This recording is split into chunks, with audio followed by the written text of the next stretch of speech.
Hi, this is Mike Mock with the Lansing Trade Group comments here for Friday, November 11th. It's Veterans Day. Make sure if you get the opportunity to thank a veteran for his or her service.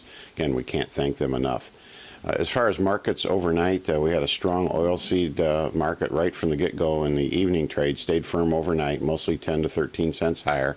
And yet the cereal markets, wheat and particularly corn, not participating. So now that we've had a couple of days to kind of work through some of the election results and the commentary from the USDA on their monthly update, you can see that we're beginning to develop a trade here where beans continue to gain on corn, and it's got our interest from two perspectives.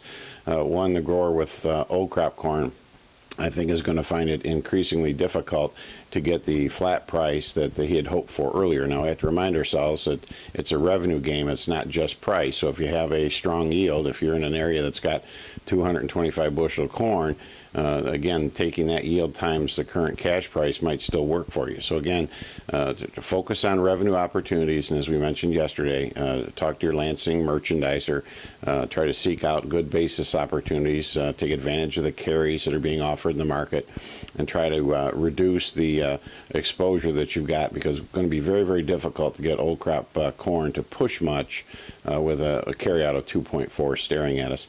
Now, this also carries over into the new crop. The market is beginning to work on the new crop corn bean relationship.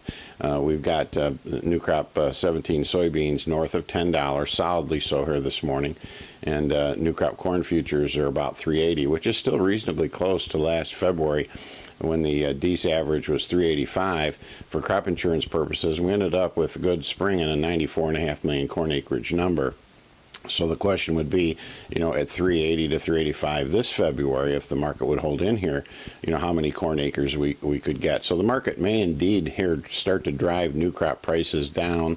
I'll just arbitrarily pick, a number like 370 or so, 365, to try to get growers to reduce new crop corn acreage. And of course, what that means is those acres switch largely to soybeans. So, we might get into an environment. We've been internally talking about, bean acreage number up to 86 million with a corn number at 92 million.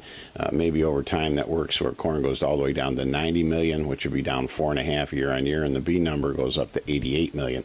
So the way we want to look at that is some opportunities when they present themselves. If we can get a chance here, for example, in beans in the new crop, to layer in a 980 floor with a 1080 ceiling at a reasonable price, we think that's a good way to respond to this market adjustment. So that's probably one of the priorities that we've got here. So again, just to repeat here as we wind things down going into the weekend, be more realistic about the opportunities that you're going to be presented with in terms of old crop corn.